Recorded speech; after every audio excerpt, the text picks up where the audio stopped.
Hello students, this is CA Yashoda Sharma from My Future Academy, starting with the chapter 2 of accountancy, that is final accounts of partnership.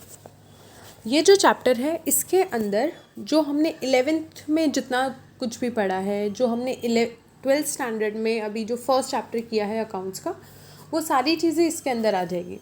जैसे 11th standard की basic चीज़ general entries हो गई, किस तरीके से accounts में general entries को post किया जाता है, कैसे सारी चीज़ कैरी फॉरवर्ड होती है, ब्रॉड डाउन होती है, वो सारी चीज़ें जो भी है वो हम इस चैप्टर में देखेंगे.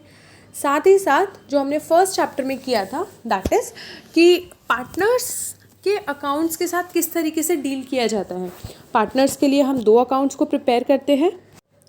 दैट इज़ हमने नया सीखा था P&L एप्रो और कैपिटल अकाउंट. कैपिटल अकाउंट में फ्लक्चुएटिंग अकाउंट भी हो सकता है, फिक्स्ड कैपिटल मेथड भी हो सकता है. ये सारी चीज़ें हमने चैप्टर 1 में कवर कर ली है. चैप्टर 2 में हमें फाइनल अकाउंट्स बनाने हैं. फाइनल अकाउंट्स जो हमने स्टैंडर्ड 11th में भी देखा था कि किस तरीके से सारे जो भी मिसिंग फिगर रहते हैं हमें सारे अकाउंट्स में पोस्टिंग करने रहते हैं. जैसे कुछ P&L अकाउंट में जाएगा, कुछ बैलेंस शीट में जाएगा. हर कोई ट्रांजैक्शन की 2 इफ़ेक्ट होती है, राइट. सारे ट्रांजैक्शंस की 2 इफ़ेक्ट होती है. तो डेफिनेटली हो सकता है एक इफ़ेक्ट P&L में जाए, एक इफ़ेक्ट ट्रेडिंग में जाए, एक इफ़ेक्ट P&L में जाए, एक इफ़ेक्ट बैंक में जाए, दोनों इफ़ेक्ट P&L में जाए, एक ट्रेडिंग में जाए, एक P&L में जाए, राइट. तो इस तरीके से सारे ट्रांजैक्शंस की जो इफ़ेक्ट होगी वो 2 अकाउंट्स में हमें रिफ्लेक्ट होगी, राइट. सो अभी देखते हैं हम हमारा फाइनल अकाउंट्स में कौन से अकाउंट्स प्रिपेयर किए जाएंगे. Final accounts include trading account, P&L appro, capital account and balance sheet.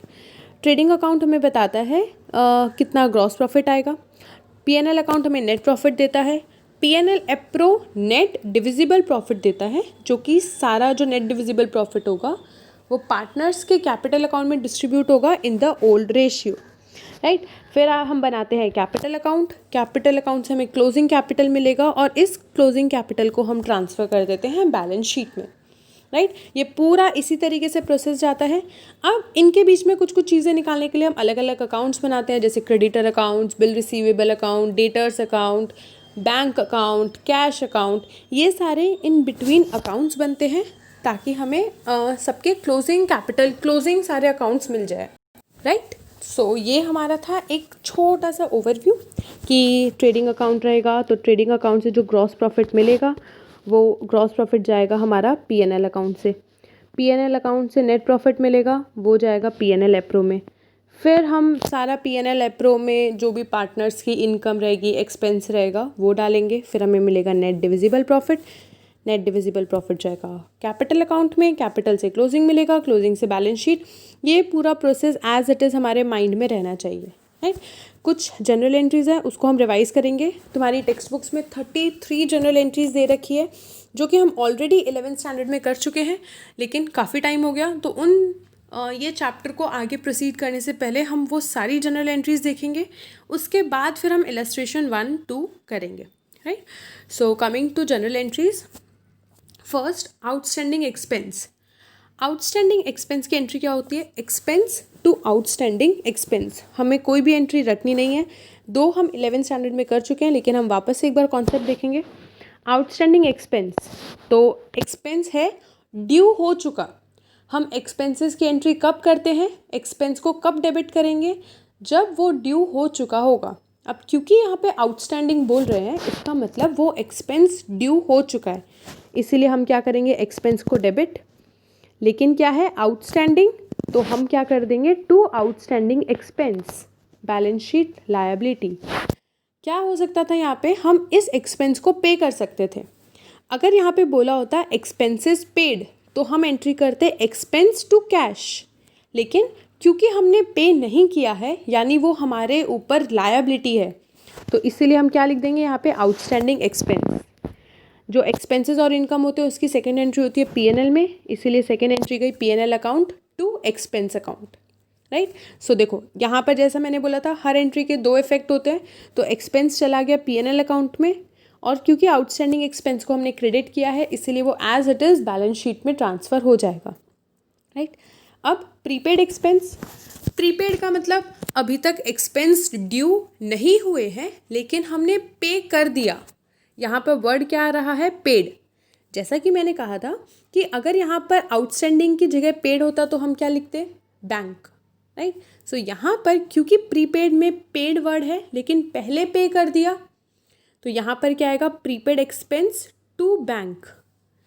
Prepaid expense को हमने डेबिट क्यों लिखा है, क्योंकि हमने वो एक्सपेंसेस पहले ही पे कर दिए, वो हमारे लिए एसेट है कि चलो अब फ्यूचर में हमें एक इकोनॉमिक बेनिफिट मिला है कि हमें फ्यूचर में कोई चीज़ नहीं पे करनी पड़ेगी। कोई भी चीज़ अगर प्रीपेड होती है, सपोज सैलरी प्रीपेड कर दी, तो हमारे लिए एक रिलैक्सेशन हो गया, चलो फ्यूचर में पे नहीं करना पड़ेगा, राइट। तो वो हमारे लिए हो गया एसेट। कोई चीज़ को नहीं पे किया तो वो लायबिलिटी, कोई चीज़ को पहले पे कर दिया तो वो एसेट। एसेट्स आर डेबिटेड, इसीलिए प्रीपेड एक्सपेंस डेबिट होगा टू बैंक। अब यहाँ पर कहीं पर भी एक्सपेंस क्यों नहीं आया, जैसे हमने ऊपर एक्सपेंस लिखा वैसे इस एंट्री में एक्सपेंस क्यों नहीं आया, क्योंकि एक्सपेंसेस अभी तक ड्यू नहीं हुए हैं। जब भी एक्सपेंसेस ड्यू होते हैं तभी हम उनकी एंट्री करते हैं। अब क्योंकि यहाँ पे एक्सपेंस ड्यू नहीं हुआ है इसलिए हमने यहाँ पे लिखा प्रीपेड। अब जैसे ऑन ड्यू डेट, जैसे एक्सपेंस ड्यू हो जाएंगे, सपोज कोई एक्सपेंस है 30 अप्रैल को मेरे को पे करना था, राइट, 15 अप्रैल को पे कर दिया, तो 15 अप्रैल को मेरे लिए वो रहेगा एसेट प्रीपेड। पर जैसे ही वो 30 अप्रैल आ गई तो अब तो वो मेरे लिए कोई एसेट नहीं रहेगा, राइट, क्योंकि उस दिन तो एक्सपेंस एक्चुअली पे करना था।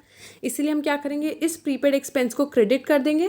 क्रेडिट मतलब रिवर्स एंट्री, क्योंकि अब ये हमारे लिए एसेट नहीं रहा इसीलिए हम इसको रिवर्स कर देंगे और अब ड्यू डेट पे हम कर देंगे एक्सपेंसेस को डेबिट, राइट। ये बहुत इंपॉर्टेंट है, बहुत ईजी है, लेकिन ये चीज़ समझना उतना ही ज़्यादा हमारे लिए फिर इम्पॉर्टेंट हो जाता है। तो प्रीपेड एक्सपेंसेस की फर्स्ट एंट्री होगी prepaid expense to bank, due date पे हो जाएगा expense to prepaid expense. Third entry इसकी फिर रहेगी, इस एक्सपेंस को हमें पीएनएल अकाउंट में डालना है, तो पीएनएल टू एक्सपेंस, जो कि एंट्री मैंने नहीं की है। ये हो गया हमारा एक्सपेंस का। Coming to next, income. Income में भी आउटस्टैंडिंग इनकम हो सकती है या फिर इनकम रिसीव्ड इन एडवांस। यहाँ पर अब हमें मिलने की बात हो रही है, तो या तो हमें किसी ने इनकम नहीं दी है या फिर हमें पहले ही इनकम मिल चुकी है। तो अगर हमें किसी ने इनकम नहीं दी है तो फिर वो हमारे लिए एसेट होगा, क्योंकि मेरे को फ्यूचर में इनकम मिलने वाली है। और किसी ने अगर मुझे पहले ही इनकम दे दी तो वो मेरे लिए लायबिलिटी होगी, क्योंकि मैंने अभी तक वो काम किया नहीं है फिर भी मुझे इनकम मिल गई, राइट। सो एकदम अपोजिट हो जाएगा एक्सपेंस से। आउटस्टैंडिंग इनकम की एंट्री होगी, क्योंकि आउटस्टैंडिंग इनकम मेरे को इनकम मिलनी बाकी है, इसलिए आउटस्टैंडिंग इनकम हमारे लिए एसेट है। मिलनी बाकी है यानी इनकम ड्यू हो चुकी, इसीलिए हम इनकम को क्रेडिट कर देंगे। Income are credited, expenses are debited. Outstanding income to income, income वापस से कहाँ जाएगा, पीएनएल अकाउंट में, तो income to PNL. Income received in advance हमारे लिए लायबिलिटी है, तो income received in advance credit हो जाएगा, लायबिलिटीज आर क्रेडिटेड। और रिसीव्ड मिल चुकी, इसलिए यहाँ पर आएगा डेबिट में बैंक। ऑन ड्यू डेट पे क्या होगा, हम इनकम को क्रेडिट करेंगे, क्योंकि भाई आज इनकम मिलनी थी तो हमने इनकम को क्रेडिट कर दिया। अब ये जो मेरे लिए एसेट था वो एसेट नहीं रहेगा, इसीलिए हम इस एसेट की इस लायबिलिटी की रिवर्स एंट्री कर देंगे। इनकम रिसीव्ड इन एडवांस को डेबिट कर देंगे और वापस इनकम हमारा चला जाएगा पीएनएल अकाउंट में, इनकम टू पीएनएल। ये मैंने अलग से इसीलिए लिया है क्योंकि काफ़ी स्टूडेंट्स को आउटस्टैंडिंग और प्रीपेड में डाउट रहता है। तो यहाँ पर ये हमारा हो गया इनकम और एक्सपेंसेस का आउटस्टैंडिंग इनकम, आउटस्टैंडिंग और प्रीपेड रिसीव्ड इसका ख़त्म हो गया। बाकी जनरल एंट्रीज हम देखेंगे। डेप्रिसिएशन हमें अच्छी तरीके से पता है, डेप्रिसिएशन टू एसेट, इसमें क्या होता है, डेप्रिसिएशन एक्सपेंस है और टू एसेट हमने क्रेडिट क्यों किया, अरे भाई एसेट तब आते हैं तो वो हमारे लिए एसेट इंक्रीज़ हो रहा है, इसीलिए हम एसेट को डेबिट करते हैं। लेकिन डेप्रिसिएशन की वजह से क्या होता है, एसेट की वैल्यू कम होती है, एसेट्स कम हो रहे हैं, इसीलिए उसको क्रेडिट करेंगे, राइट। सपोज अगर हम एसेट परचेज कर रहे हैं तो एंट्री क्या होगी, एसेट टू बैंक, एसेट बढ़े तो एसेट डेबिट हुआ, लेकिन डेप्रिसिएशन में हम एसेट को क्रेडिट करते हैं। बैड डेट रिटर्न ऑफ मतलब हमारे जो डेटर्स है वो कम हुए, बैड डेट हमारे लिए एक्सपेंस है, bad debt to debtors. Bad debt reserve, कोई भी तरीके के जो रिजर्व्स होते हैं वो हमेशा कहाँ से बनते हैं, प्रॉफिट एंड लॉस अकाउंट से। Profit and loss account firm के लिए लायबिलिटी होती है तो उसको हम क्रेडिट करते हैं। अब अगर हम प्रॉफिट एंड लॉस को यूज़ कर रहे हैं तो हम क्या करेंगे, प्रॉफिट एंड लॉस को डेबिट, तो profit and loss to reserves.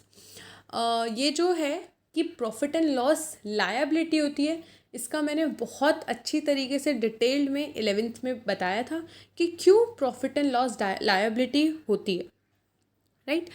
Discount reserve on debtors, अगर इसमें अभी भी डाउट है कि क्यों प्रॉफिट एंड लॉस लायबिलिटी होती है, तो ये तुम मेरे से क्वेश्चन करोगे, अगर आता है तो इसका आंसर तुम बताओगे कि क्यों प्रॉफिट एंड लॉस अकाउंट को लायबिलिटी कंसीडर किया जाता है, right. Coming to next, debtor reserve, discount reserve on debtors. Again ये एक तरीके का हम रिजर्व बना रहे हैं, कहाँ से बनाएंगे, पीएनएल अकाउंट। कोई भी रिजर्व बनाना है हम क्या करेंगे, पीएनएल अकाउंट को डेबिट और टू रिजर्व्स। 33 एंट्रीज है, फटाफट करते हैं। For unrecorded credit purchase, credit purchase हमने रिकॉर्ड नहीं किया, अब रिकॉर्ड कर देंगे। Purchases are debited to creditor, credit purchase है इसीलिए हमने क्रेडिटर किया है। कैश में परचेज किया होता तो हम बैंक करते। For unrecorded credit sales, credit sales है तो debtor to sales. Unrecorded credit purchase return, purchase return, purchase अगर डेबिट होता है तो परचेज रिटर्न क्या होगा, क्रेडिट, और डेटर्स वापस रिवर्स होकर डेबिट हो जाएंगे। सेम एज इट इज़ हमारा अनरिकॉर्डेड सेल्स के लिए होगा। Next, purchase return and sales return, return recorded to purchase book. अच्छा, purchase return recorded to sales book, गलती से ये क्या है, रेक्टिफिकेशन ऑफ एरर जो हमने 11th स्टैंडर्ड में किया है। इसमें क्या बोल रहे हैं, गलती से परचेज रिटर्न को हमने सेल्स बुक में कर दिया, यानी एंट्री क्या की हमने, sales to debtor. Purchase return था लेकिन हमने सेल्स बुक में एंट्री की, तो हमने क्या एंट्री कर दी होगी, सेल्स टू डेटर्स, राइट। हमें क्या एंट्री करनी चाहिए, creditor to purchase return. Same हमारी sales return recorded to purchase return में करेंगे। Credit purchase recorded to sales book, ये सारी एंट्रीज है हमारी एडजस्टमेंट की, ये सारी एंट्रीज को अच्छी तरीके से देख लेना, ये चारों एंट्री। Next, interest on capital, interest on capital to capital, right. ये हम करते हैं पीएनएल एप्रो में जो एंट्री करते हैं कि इंटरेस्ट ऑन कैपिटल पार्टनर को दिया जा रहा है, तो फर्स्ट एंट्री क्या होती है, interest on capital to capital. Firm के लिए इंटरेस्ट ऑन क्या है, इंटरेस्ट ऑन कैपिटल क्या है, एक्सपेंस, इसीलिए यहाँ पे इंटरेस्ट ऑन कैपिटल को डेबिट किया। हर एक एंट्री को प्लीज़ समझ के करना, कोई भी चीज़ को रटने की ज़रूरत नहीं है। इंटरेस्ट ऑन कैपिटल किसके पॉइंट ऑफ व्यू से देखेंगे, फर्म के पॉइंट ऑफ व्यू से, right. So interest on capital firm के लिए क्या है, एक्सपेंस, राइट। अब फर्म क्या कर रही है, फर्म कैश में पे नहीं कर रही, फर्म क्या बोल रही है, भाई जो तुमने कैपिटल है, तुम्हारा कैपिटल अकाउंट है, हम उसी को बढ़ा देंगे। तो फर्म के लिए तो ये लायबिलिटी हो गई, क्योंकि फर्म को इंटरेस्ट ऑन कैपिटल पे करना था लेकिन फर्म ने पे नहीं किया। एक तरीके से ये जो पार्टनर्स होते हैं वो फर्म के लिए क्रेडिटर होते हैं, पर क्रेडिटर अगर हम वर्ड यूज़ करें तो सही नहीं रहेगा, इसीलिए हम पार्टनर के लिए हम कैपिटल अकाउंट यूज़ करते हैं। तो interest on capital to capital, उनका कैपिटल अकाउंट बढ़ गया। इसकी नेक्स्ट एंट्री क्या होगी, क्योंकि ये एक्सपेंस है तो कहाँ जाएगा, भाई एक्सपेंसेस पीएनएल अकाउंट में जाते हैं या पीएनएल एप्रो में जाते हैं। अगर पार्टनर से रिलेटेड एक्सपेंस होते हैं तो कहाँ जाते हैं, पीएनएल एप्रो में। तो इसकी नेक्स्ट एंट्री होगी PNL appro to expense, right, जो कि यहाँ नहीं कर रखी है, लेकिन कोई भी एंट्री अगर एक्सपेंस और इनकम की होगी तो डेफिनेटली वो कहाँ जाएगी, पीएनएल या पीएनएल एप्रो अकाउंट में, right. Interest on drawings, again drawing firm के लिए इनकम है, इसीलिए यहाँ पे ड्राइंग को क्रेडिट किया गया और ड्राइंग्स अकाउंट किया। यहाँ पर हम ड्राइंग अकाउंट ना करके हम कैपिटल अकाउंट भी लिख सकते हैं, वो क्वेश्चन टू क्वेश्चन पे डिपेंड है। अगर यहाँ क्वेश्चन में बोले कि हमें ड्राइंग अकाउंट अलग से बनाना है तो हम ड्राइंग अकाउंट लिखेंगे, वरना इंटरेस्ट ऑन ड्राइंग्स भी कैपिटल अकाउंट में ही ट्रांसफ़र होती है। सैलरी टू पार्टनर, अगेन हमें पता है पार्टनर को सैलरी देनी है, फर्म के लिए एक्सपेंस है, तो पार्टनर सैलरी कहाँ जाएगी, कैपिटल अकाउंट। नेक्स्ट एंट्री इसकी क्या होगी, PNL appro to salary, right, क्योंकि सैलरी फर्म के लिए क्या हो गई, एक्सपेंस। फर्म को पार्टनर को देना है तो फर्म ने बोला कि भाई हम कैश में नहीं दे रहे, हम तुम्हारा कैपिटल अकाउंट बढ़ा देंगे, राइट, और फिर ये चली जाएगी PNL appro to partners salary. Interest on credit balance of current account, ये सब हम कर चुके हैं, एक बार इसको देख लेना। इन एंट्रीज में कोई भी इशू हो तो कमेंट में लिख देना या फिर मेरे को मैसेज करना, सो मैं इसका आंसर डाउट सेशन में ले लूँगी। Interest on debit, outstanding interest on partner loan, partner ने कोई लोन प्रोवाइड किया था फर्म को, पार्टनर ने कोई लोन प्रोवाइड किया था, उसका इंटरेस्ट बाकी है। एंट्री सोचने से पहले, एंट्री देखने से पहले एंट्री सोचो। आउटस्टैंडिंग इंटरेस्ट है, पार्टनर ने लोन प्रोवाइड किया था, राइट। सो ये क्या हो गया, फर्म के लिए एक्सपेंस, तो interest on loan debit to partners loan account. Again यहाँ पर हम पार्टनर्स लोन अकाउंट यूज़ कर सकते हैं या पार्टनर्स कैपिटल अकाउंट यूज़ कर सकते हैं, क्वेश्चन टू क्वेश्चन डिपेंड करते हैं। आप बोलोगे दीदी इतनी सारी चीज़ें आ गई अलग अलग अकाउंट के लिए, तो मैं एक बार क्लैरिफाई कर देती हूँ। खाली ड्राइंग्स और लोन का अलग अकाउंट बन सकता है, that is interest on drawing और इंटरेस्ट ऑन लोन अलग अलग अकाउंट में जा सकता है। बाकी सारी चीज़ें जैसे सैलरी हो गई, कमीशन हो गया, इंटरेस्ट ऑन कैपिटल हो गया, ये सारी चीज़ें कहाँ जाती है, कैपिटल अकाउंट में, राइट। सो इतना कोई टेंशन की बात नहीं है। पार्टनर का एक वैसे कॉमन अकाउंट बनता है कैपिटल, पार्टनर को जो भी चीज़ें देनी होती है सारी कैपिटल अकाउंट में जाती है। लेकिन अगर क्वेश्चन में स्पेसिफिकली बोला गया है कि हमें लोन अकाउंट बनाना है या हमें ड्राइंग्स अकाउंट बनाना है, तो interest on drawing, interest on loan सारा स्पेसिफिक अकाउंट्स में जाएगा। ट्रांसफ़र टू जनरल रिजर्व, ये भी एक तरीके का प्रॉफिट है। यहाँ पर हम पीएनएल अकाउंट बनाते हैं, PNL appro account, right. PNL appro में यहाँ पर आता है नेट प्रॉफिट। तो क्वेश्चन में स्पेसिफाई किया जाता है कि भाई पार्टनर की सैलरी देनी है, कमीशन देना है और कुछ % ऑफ नेट प्रॉफिट हमें जनरल रिजर्व में डालना है, राइट। सपोज जनरल रिजर्व है 100 और बोला है 10% हमें जनरल रिजर्व में डालना है, तो यहाँ पे डेबिट साइड क्या आ जाएगा, जनरल रिजर्व ₹10, राइट। अगर इसकी हम एंट्री करना चाहें तो क्या एंट्री होगी, PNL appro to general reserve, right. यहाँ पर आएगा टू और यहाँ पर आएगा बाय, तो PNL appro to general reserve, simple. Interest on advance loan, again interest advance loan दिया है उस पर इंटरेस्ट, तो outstanding interest to interest on loan. Advance loan मतलब फर्म ने लोन दिया है, उस पर उसको इंटरेस्ट मिलना है, तो अगर फर्म के लिए इनकम है तो इंटरेस्ट ऑन लोन क्या होगा, क्रेडिट। अमोर्टाइजेशन, अमोर्टाइजेशन मतलब डेप्रिसिएशन ही होता है, लेकिन इनटेंजिबल एसेट्स को अगर हम इनटेंजिबल एसेट्स की वैल्यू कम करते हैं तो उसके लिए हम अमोर्टाइजेशन वर्ड यूज़ करते हैं, ना कि डेप्रिसिएशन। बहुत स्पीड में मैं बोल रही हूँ बिकॉज यहाँ पर सभी को ये जनरल एंट्रीज आती है, एक बार हम रिवाइज कर रहे हैं। Unrecorded goods withdrawn for personal use, withdrawn आ गया तो ये क्या हो गई, ड्राइंग्स, तो क्या हो जाएगा, ड्राइंग्स टू परचेजेस। अगर गुड्स विदड्रॉन किया जाता है तो हम करते हैं परचेज। अगर कोई एसेट विदड्रॉ किया जाता, सपोज मशीन, तो यहाँ पर हम परचेज की जगह पे मशीन लिखते हैं।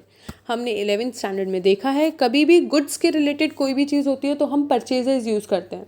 सपोज अगर गुड्स लॉस्ट इन फायर, तो हम क्या यूज़ करते हैं, टू गुड्स नहीं लिखते, हम क्या लिखते हैं, टू परचेजेस, राइट। तो गुड्स के लिए हम वर्ड यूज़ करते हैं परचेजेस।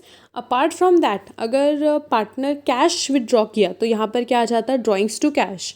मशीन ड्रॉ करता तो ड्राइंग्स टू मशीन। अगर गुड्स विदड्रॉ किया है तो drawings to purchases. Goods issued for free sample, free sample के लिए क्या गया है, गुड्स, तो टू क्या आएगा, गुड्स। अगर फ्री सैम्पल के लिए जाता है तो डेबिट होता है advertisement. Stationery stock to expense.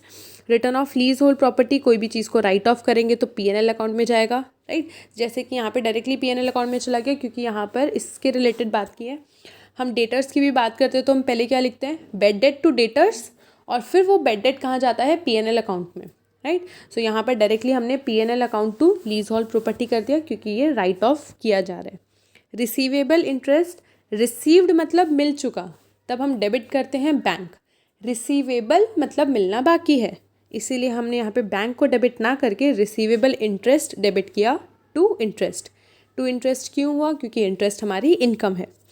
Personal asset introduced by partner, मतलब जैसे कि पार्टनर फर्म में कैश लेकर आता है तो हम एंट्री करते हैं कैश टू कैपिटल, राइट। वैसे ही अगर पार्टनर एसेट लेकर आ रहा है तो हम एंट्री करेंगे एसेट टू कैपिटल। ये सारी एंट्रीज बहुत इंपॉर्टेंट है ताकि जो आगे के क्वेश्चन है वो स्मूथली तुम्हारे हो सके। ये एंट्रीज बहुत अच्छे से पढ़ना, सारे कॉन्सेप्ट्स क्लियर करना और उसके बाद आना illustration number 1। Illustration number 1 full fledge question है। हमने चैप्टर 1 में पीएनएल एप्रो, कैपिटल अकाउंट और बैलेंस शीट देखी थी। यहाँ पर हम फुल फ्लेज क्वेश्चन देखेंगे, that is from trading account to balance sheet. तो हमें ट्रेडिंग अकाउंट बनाना है, पीएनएल अकाउंट बनाना है, PNL appro, capital and then balance sheet. तो फुल फ्लेज क्वेश्चन है, इतना बड़ा क्वेश्चन है।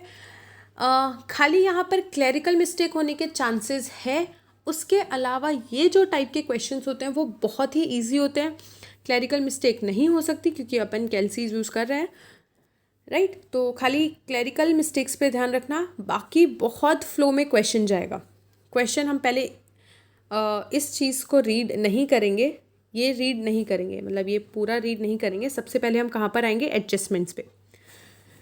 देख लेते हैं कौन पार्टनर है। Ram and Shyam are the partner, profit share कर रहे हैं 6:4। क्या बनाना है, prepare annual accounts of the firm. सारे अकाउंट्स बनाने के लिए बोला है एनुअल अकाउंट्स, तो it will start from trading account. एक बार खाली हम रीड कर लेते हैं, रीड आउट करेंगे और उसके बाद हम जाएंगे एनुअल अकाउंट्स पे। Adjustment, closing stock value 45,000, its market value is 10% मोर। एक एक को डिस्कस करते हैं। Closing stock value 45,000, market value बोला है 10% मोर। क्लोजिंग स्टॉक के लिए हमेशा याद रखना, क्लोजिंग स्टॉक किस पे रिकॉर्ड होगा, मार्केट वैल्यू और cost, which ever is lower, right. जो भी कम अमाउंट होगी हमेशा क्लोजिंग स्टॉक उसी पे वैल्यू किया जाएगा। जैसे हमें क्या बोल रहे हैं कि मार्केट वैल्यू 10% मोर है, तो 45,000 प्लस 4,500 हमें क्या लगेगा, हमें इस वैल्यू पे रिकॉर्ड करना है। लेकिन 45,000 प्लस 45 क्या होता है, 49,500, यानी हमारे पास दो वैल्यू है, कॉस्ट है 45,000 और मार्केट वैल्यू है 49,500। इन दोनों में से लोअर कौन है, कम कौन सा है, 45,000। तो हम ट्रेडिंग अकाउंट का क्लोजिंग स्टॉक किस पे लिखेंगे, क्या वैल्यू लिखेंगे, 45,000 ना कि 49,500। क्यों, क्योंकि stock are valued at cost और market value whichever is lower. तो यहाँ पर हमारे लिए लोअर क्या है, 45,000, राइट। सो हम ट्रेडिंग अकाउंट में देखते हैं, ट्रेडिंग अकाउंट में क्लोजिंग स्टॉक किस पे वैल्यूड है, 45,000। यहाँ पे हम देख सकते हैं 45,000। नेक्स्ट, सबसे पहले क्या करना है, ये एडजस्टमेंट की जो भी एंट्रीज है, सबसे पहले क्या करो, ट्रेडिंग अकाउंट बना दो, पीएनएल अकाउंट बनाओ, पीएनएल एप्रो का फॉर्मेट बनाओ, कैपिटल अकाउंट का फॉर्मेट बनाओ और बैलेंस शीट का फॉर्मेट बनाओ। ये सारे फर्स्ट टास्क है, ये सारे फॉर्मेट बनाना। नेक्स्ट टास्क है सारे एडजस्टमेंट्स की एंट्री करना, राइट। तो क्लोजिंग स्टॉक की एंट्री कहाँ कहाँ पे होती है, एक तो होती है ट्रेडिंग अकाउंट में और दूसरी होती है बैलेंस शीट में। तो ट्रेडिंग अकाउंट में लिख दो और उसके बाद बैलेंस शीट में भी लिख दो, ये रहा क्लोजिंग स्टॉक 45,000। एकदम फ्लो में जाना है तो ये क्वेश्चन कंप्लीट हो पाएगा, टाइम पे कंप्लीट होगा। अगर ऐसा करोगे कि पहले पूरा ट्रेडिंग अकाउंट बना दे, फिर पूरा पीएनएल अकाउंट बनाए, फिर पीएनएल एप्रो बनाए, तो बहुत टाइम लगेगा। तो एडजस्टमेंट एज इट इज़ हम दो इफेक्ट देते जाएंगे, जिनकी दो इफेक्ट है। उसके बाद हम ट्रायल बैलेंस में जो भी बचेगा वो एज इट इज़ डाल देंगे। तो हमारा फर्स्ट एंट्री हो गया, इसको हमें वापस देखने की ज़रूरत नहीं है। Second, 5% interest on partners capital is chargeable and on drawing 10% is recoverable. जो इंटरेस्ट है उस पर 5% जाएगा और ड्राइंग पे 10%। तो हमारा कैपिटल यहाँ पे पार्टनर्स का दे रखा है 80 और 70, ड्राइंग्स हमें दे रखी है 18 और 16, राइट। सो ये कहाँ कहाँ पे इसकी इफेक्ट आएगी, PNL appro and capital account. So 80,000 70,000 का हम 5% निकाल लेंगे, इसका 5% निकालेंगे और इसका 10% निकालेंगे। अगेन इन दोनों की एंट्री कहाँ पर होगी, PNL appro and capital account. तो हम पीएनएल एप्रो में जाएंगे, हमने क्योंकि पूरा फॉर्मेट बना रखा है। तो पीएनएल एप्रो में यहाँ पर आ गया इंटरेस्ट ऑन कैपिटल, यहाँ पर आ गया interest on drawing. Second entry होगी कैपिटल अकाउंट में, तो यहाँ पर आ गया इंटरेस्ट ऑन कैपिटल, यहाँ पर आ गया इंटरेस्ट ऑन ड्राइंग। आप देख रहे हो कि किस तरीके से हमें इस क्वेश्चन को सॉल्व करना है।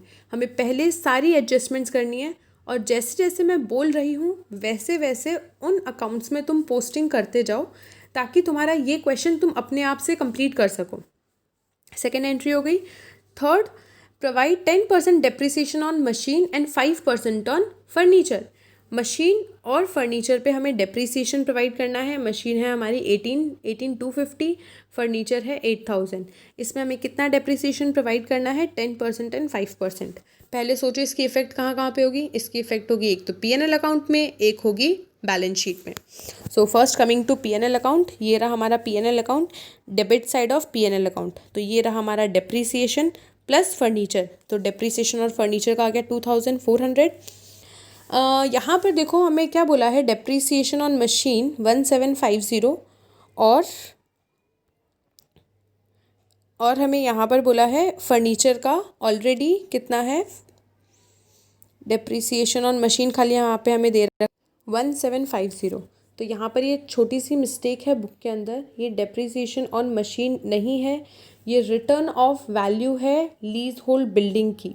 यहाँ पर ये जो लीज होल्ड बिल्डिंग दिया है 7000, डेप्रीसिएशन ऑन मशीन को कट करके वहाँ पे लिख लो written off value on leasehold building. ये जो 1750 है वो रिटर्न ऑफ वैल्यू है लीज होल्ड बिल्डिंग का, तो ये भी हमारा आ जाएगा यहाँ पर रिटर्न ऑफ वैल्यू 1750। जैसा मैंने बताया था रिटर्न ऑफ वैल्यू हमारा कहाँ जाता है, पीएनएल अकाउंट में से कम हो जाता है, राइट। अब इन तीनों की एंट्री कहाँ जाएगी, बैलेंस शीट में। बैलेंस शीट में इन पर्टिकुलर एसेट्स की अमाउंट कम हो जाएगी। कमिंग टू बैलेंस शीट, ये रहा हमारा मशीन माइनस डेप्री, फर्नीचर माइनस डेप्री और लीज होल्ड प्रॉपर्टी में से रिटर्न ऑफ हो जाएगा 1750। क्या करना है, मैं वापस रिपीट कर रही हूँ, ये जो लीज डेप्रीसिएशन ऑन मशीन दे रखा है इसको कट करके यहाँ पर लिखो return off value on leasehold building. Provide 5% bed date reserve on debtors. Bed date reserve है, कहाँ जाएगा, पीएनएल अकाउंट में आएगा और डेटर्स की वैल्यू से कम हो जाएगा, दैट इज़ बैलेंस शीट में जो डेटर्स है उसमें से माइनस हो जाएगा। तो 5% bed date reserve on debtor, debtor कितने हैं, डेबिट साइड पे हमें दिखेंगे डेटर्स, ये रहे डेटर्स 45,000। तो इस पे हम निकालेंगे 5%, 45,000 का 5% प्रोविजन ऑन डेटर्स। सो ये रहा हमारा जो सारी इन्फॉर्मेशन दी रहेगी डेटर्स के रिलेटेड। हमने क्या देखा था, old debtors plus new reserve plus new discount minus old. तो यहाँ पर जो भी हमारे पास ट्रायल बैलेंस में ओल्ड रिजर्व रहेगा वो माइनस हो जाएगा और न्यू रिजर्व ऐड होगा, राइट। सो ओल्ड 700 गिवन है, न्यू 250 हमने कैलकुलेट किया। Old bed date reserve 700 given है, न्यू हमने कैलकुलेट किया। वापस बता रही हूँ, हमने 11th स्टैंडर्ड में देखा था बेड डेट के लिए, बेड डेट में क्या होता है, old bed date plus new reserves minus old reserve. इसका जो अमाउंट आता है वो हम पीएनएल अकाउंट में लिखते हैं और बैलेंस शीट में हम क्या करेंगे, डेटर्स माइनस रिजर्व। तो यहाँ पर हमने debtors minus new, balance sheet के अंदर ओल्ड रिजर्व का कोई भी इफेक्ट नहीं होता, तो हमने डायरेक्टली डेटर्स की वैल्यू में से न्यू रिजर्व्स को माइनस कर लिया, राइट। कमिंग टू नेक्स्ट, हमारे बोला है आउटस्टैंडिंग सैलरी। आउटस्टैंडिंग है, सारी आउटस्टैंडिंग कहाँ जाएगी, एक तो उसका इफेक्ट होगा पीएनएल अकाउंट में, राइट। बताया था मैंने प्रीपेड का इफेक्ट पीएनएल में नहीं होता, लेकिन आउटस्टैंडिंग का इफेक्ट एक तो होगा पीएनएल अकाउंट में, एक होगा बैलेंस शीट में। पीएनएल में आएगा डेबिट साइड, बैलेंस शीट में अगर आउटस्टैंडिंग एक्सपेंस है तो बैलेंस शीट में आएगा लायबिलिटी साइड, राइट। सो ये हमें सारा क्या दिया है, आउटस्टैंडिंग सैलरी। सैलरी आउटस्टैंडिंग है तो पीएनएल में डेबिट साइड रहेगी और ये बैलेंस शीट में भी हमें लायबिलिटी साइड दिखेगी।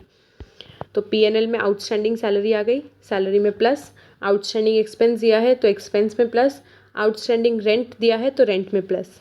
अब 500, 150, 150 हमें बैलेंस शीट में लायबिलिटी साइड दिखेगा, ये रहा आउटस्टैंडिंग एक्सपेंस 500, 150, 150।